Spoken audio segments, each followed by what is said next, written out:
Hey, how you doing today, Dr. Donna? I'm doing just fine, Dr. Doug. We're here at Street Legend Studio live with Legacy, aka Cedric. Yes, all right, legacy. This is our new studio. It's gonna be our new home here, so we're moving up in the world already. Already. So last week we left off. We were talking about America's hidden advantage, diversity, Yes, talking about and diversity. how it's causing so many problems and so much controversy and everything else.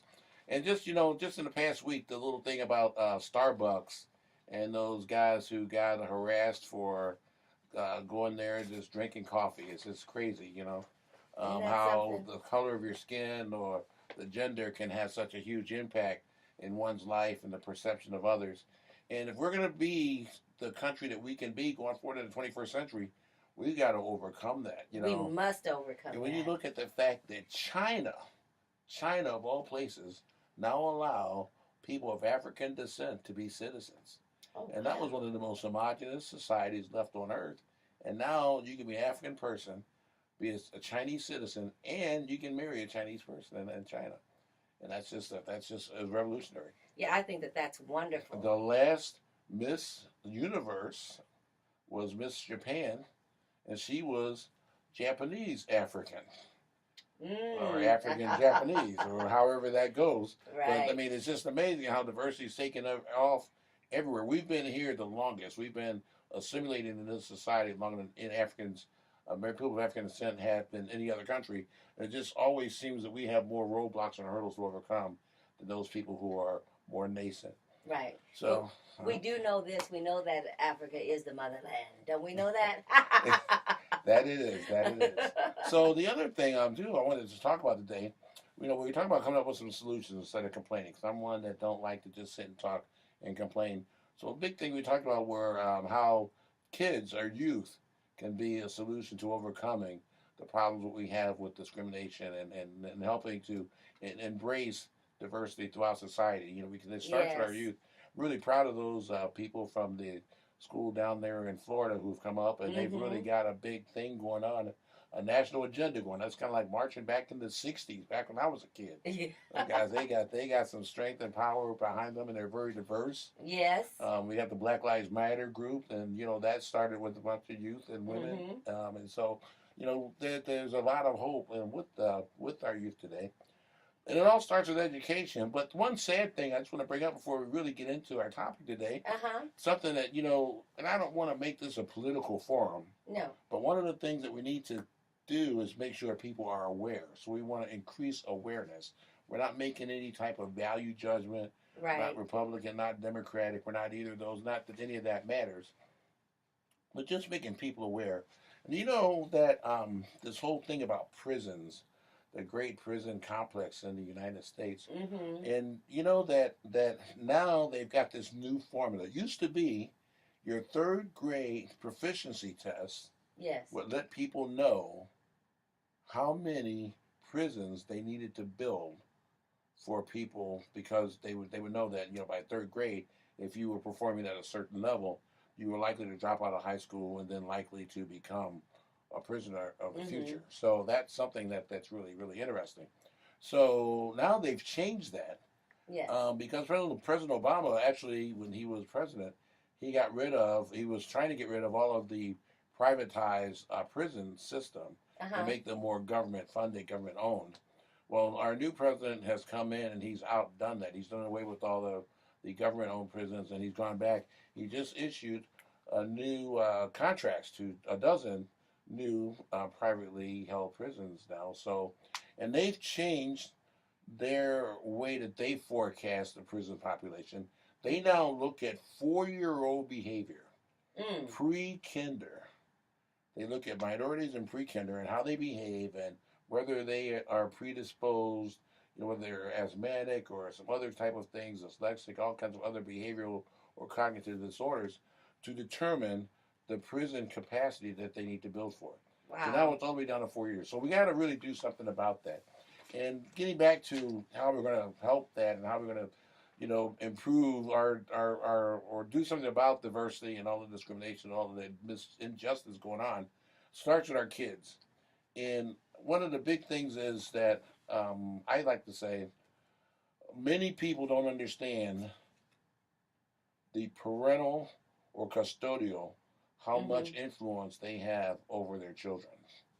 Oh yeah, yeah. And this is an ongoing problem because the first learning institution begins actually in the home. Right. And we could talk about cognitive behavioral training and cognitive behavioral behaviors, but I also would like to add to that we need to learn more about this emotional learning because that's really deep seated, It really and is. that is what drives the impulse for our unconscious mind, and that's where a lot of the behaviors stem from. That's well, because that what you were just talking about. That's what builds self-esteem Mm-hmm. in the youth, and we know that youth that have low levels of self-esteem, they have low levels of confidence, and that's the beginning of the snowball rolling down the hill, so to speak. That's one of the Mm-hmm. biggest problems when you start getting antisocial behaviors because of low self-esteem. So Yes. one of the things parents can do is to from the very time your child is born is work on their self-esteem, work on making them feel loved and feeling important and feeling that they have self-worth. Yeah, that is so important because so many times when the child or our children misbehave, if we're not careful, we can speak something into their, like a self-fulfilling prophecy, by Right, telling them you're stupid or by telling right. them you're an idiot or by telling Negative them, socialization. yeah. So we have to be very, very careful with that, and that's what I meant when I said this emotional learning because words, they do hurt. They do. You know how people say nowadays, little Donna, don't touch the stove. Yeah. And you're like, oh my God, I'm not going to touch the stove. You're like 2 years old. You don't know any better.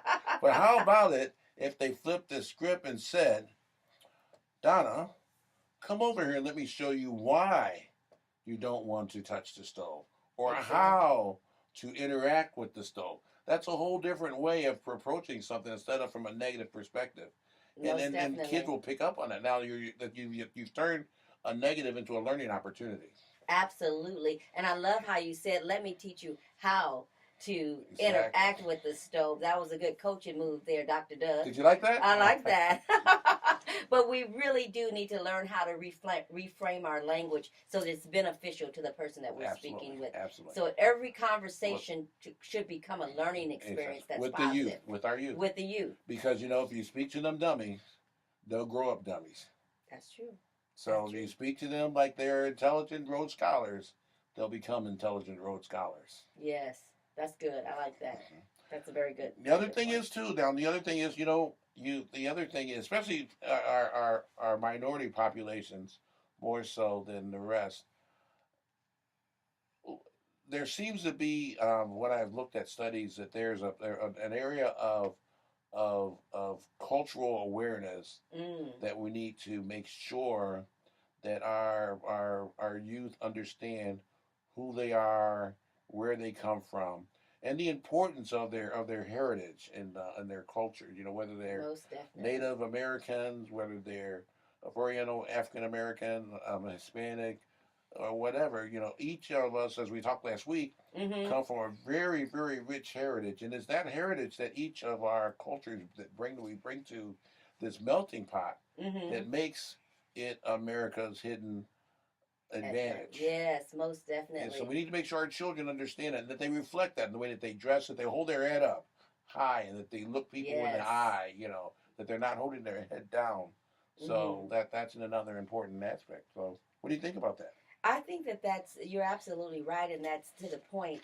It's the cultures in America. If everyone can learn to embrace their own culture and not be taught that one culture should be inferior to the other, but each culture brings something special to Right. That's society. right. And like we talked about last week about this kaleidoscope of colors and allowing people to embrace and become proud of their heritage, Exactly. and Exactly. understanding that they are worth. They're part of the seasoning, right? That's That's in right. that pot. Remember that the field of wild Texas wildflowers. Yeah, They're not yeah, weeds. They're all beauty. They're all a tapestry of beauty. yeah. The other thing too, we want to talk about. You know, when it gets down to like, it's going to sound. We're not talking about. We're not making this a political forum, but Yeah. I have to bring this up as well. When your kids go to school, Mm. the schools have an agenda. and their agenda may not be the same as the agenda you want for Mm-hmm. your child. So, for instance, in some states, they teach that slavery really wasn't the hinge that these caused the Civil War to open up and really take off. They say that they had more to do with states' rights and that it wasn't about slavery. And some people will say that one person, I won't name them, said that when African Americans were enslaved, they actually had more nuclear families. They were actually happier. They actually had better work ethic. People will say that. Mm. And they say the same kind of things about other minorities, about Hispanics being murderers and criminals and other things and drug dealers, and so this whole thing that the great industrial complex uses to kind of keep people that are different from assuming a place of power, their rightful place of power. Mm-hmm. We have to make sure that our kids don't take that to heart. We have to make sure they have an accurate account of history. So, in addition to that cultural strength and cultural awareness, I want to make them understand that, what history is and how things really happen so that they can understand that. Because when things happen in school, you don't want them going out and walking out because the history books are wrong, Yeah. but you want them to understand what really happened. And so, to the Exactly. standpoint that we can do that and help foster that, that would be great.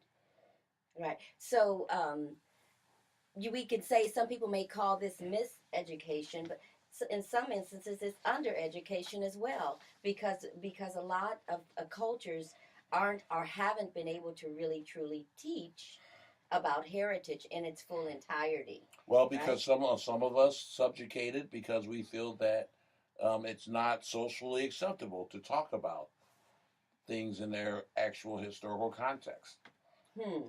and that's just not true. If our kids are going to really overcome discrimination and really and take their rightful place in the country, and if the country is really going to embrace diversity and be great in the 21st and 22nd century, then we all have to learn how to respect others. Absolutely right. Hence diversity, America's hidden advantage. When are we gonna get on the winning team? We're on the winning team. We're on the winning team. I don't want to go anyplace else. We have our issues, but this is how we overcome them by Yes. discussing them. Yes, most definitely, most definitely. So, we wanted to go back to the thought about uh, understanding your cultural heritage and how it can promote this strong, positive self-image, Mm-hmm. because we fall into traps if we're not sure of who we are and what strength our heritage brings. We can fall into traps and frames in which society will frame you. Society will frame people. You said it yourself, Labels, right? labels, I or agree with that. profiling, I agree all with of that. that. So I think the topic today about really being able to reach out to our youth in America and all cultures, and being able to express how important it is to do a study about your culture. I'm gonna tell you a real quick story. Okay. So I went with I went to visit. I'm a pastor, so I Mm-hmm. went to visit one of the A pastor and a doctor. a pastor, Reverend Doctor. okay. Dr. Reverend. And I went to visit one of the members of our church, and her granddaughter was there, and her granddaughter was doing a paper. Mm-hmm. It just so turns out that she was doing a presentation on her heritage. Okay. Turns out that some of her heritage was German, so she Okay. used the German. And I learned so much about Germany, but she learned so much about part of her culture that it actually, you could just see the excitement in her eyes. Right. And if every culture would encourage their children to learn more about their true culture, man, I think that would be the imprint of a Right. positive self-image. Education, education, education, education. So I can't understate how important it is in all aspects. And we just can't, once again, leave it up to the schools. We, as parents or custodians, we have to really take our part in that to make sure that our kids are getting a complete picture or a complete education. And if they're not getting it in the schools, Doug, so what has to happen? well, you know what, we have to take the lead, because really, when we were coming up, our parents had a lot of say so in the things that we were taught and how we were taught, and we did things. We went on cultural vacations. Mm-hmm. I mean, we went to Washington D.C. just because, and it was one of those things. We got to see the monument and the White House and things like that.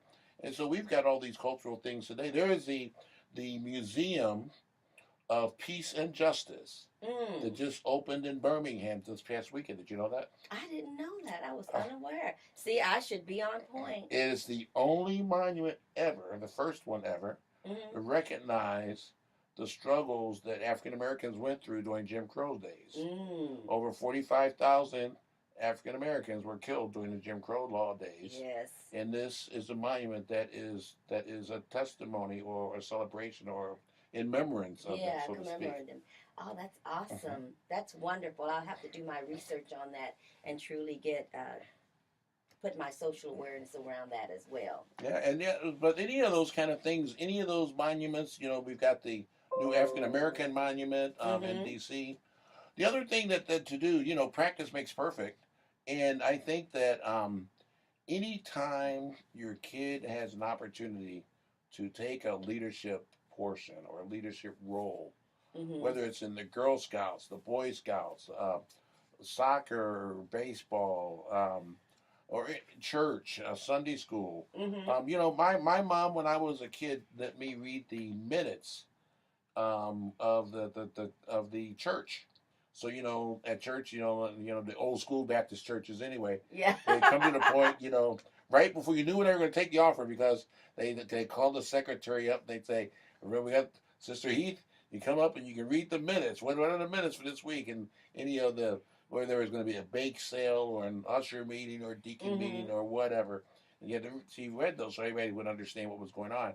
And so, as when I was a kid, that was my job. My job was to get up and I had to read those, and I had to Wow. practice the night before, and it was a big deal because back then the church was pretty full, and so I had to get up there and I'm shaking initially, but after a while I got good at it. I got good at it. Those type of opportunities we have to look for our children to participate in. I think that's going to go a long way to helping their confidence and any type of time they get a chance to take a role in leadership would be great. Mm-hmm. I think that that's wonderful. I think that's wonderful, and I know that there are a lot of programs in youth leadership, and there are ways that people can engage. So even if a parent is concerned or want to be able to teach, but they don't have everything they need as far as Hmm. the knowledge, there's programs that they could plug their children into. Absolutely, Yeah, absolutely. most definitely, Any there's type of programs. civic things, feeding the homeless. Mm-hmm. That's a thing that they can do. Volunteer sweeping or cleaning streets. Mm-hmm. They have all these different organizations that are around. There is I'm trying to think. There's a People to People is an organization that was started by Elizabeth Roosevelt, Uh-huh. and it was to embrace cultural awareness in the United States. And so my son was in People to People. It's a great deal. But they take ambassadors, they call them, Mm-hmm. from the United States, and they go to different countries. So my son had been to Canada, he's been to the British Oh, Isles, awesome. and then people from those countries come over here, and it's kind of a cultural exchange thing. So that's another thing. But right now, especially parents today, because everyone's got something to do. No one has Mm-hmm. enough time. We have a lot of single mom homes and those type of things. We're afraid to let our kids go out and venture out and branch out. Well, you know what? They're not always going to be at home. They're going to grow up sometime. And you got to let them go. The sooner you let them go and get used to being out in the world, as long as it's a safe environment, That's what I was the going to better. say. A safe environment. But also, we were talking about education, Hmm. and we are talking about making sure that they're going to a place where the education is going to be Right, accurate. right. Education acuity is key. Absolutely. We need to make sure that it's as the scriptures say, the whole scroll. That's right. Don't tell Absolutely. half the story. Absolutely. Absolutely. So I think that dealing with social awareness and this cultural diversity, it truly is America's hidden advantage. And the more we wrap our hearts, our minds, and our thoughts around it, and spread the awareness about diversity, we're going to be in a better place. We will, and then let these kids keep taking their rightful place. But Mm-hmm. some of the things we have to do, we can't just, back in the day, my uncle Willie used to say, "Son, Douglas, do as I do. Oh, Don't do nice. as I say.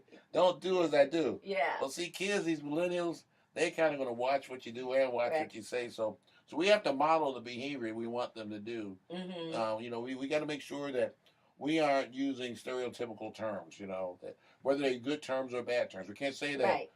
certain races are smart and certain races are better entertainers. Certain races are better athletes. All those types of things. They may seem harmless, but actually, when the children or youth process them, they're Mm-hmm. actually putting a weight on those things, and Right. those things really, all of us should be looked at for the hidden values that we bring.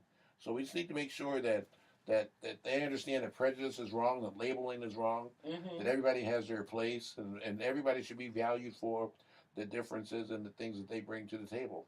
Most definitely. And we as adults, we have to, like you said, be aware, saying it in a different way, that when we speak, we are actually creating possibly their belief system. Very nice, Mm-hmm. very good. So we I have to know really be careful. I'm developing a belief system just sitting here talking to you. That's how we do it, That's how we Doug. roll. So listen, this includes today's segment. What do you think? What Well, should I we do think to that this? I like our new digs here at Street Legend. I Uh-huh. appreciate Legacy for having us over here with his Yes. digs. You'll be seeing a lot of him. You watch Facebook and you watch YouTube and all of those things. You'll be seeing him around. But he's going to be our it's going to be our new home. Oh, I It's like it's it. nice and I comfortable, like comfortable it. chairs and high Mm-hmm. tech stuff. So, and we'll Yes. see you next time. Next time. All right, have a good Right one. here, Open Minds Transformational Coaching. We'll see you. Bye bye.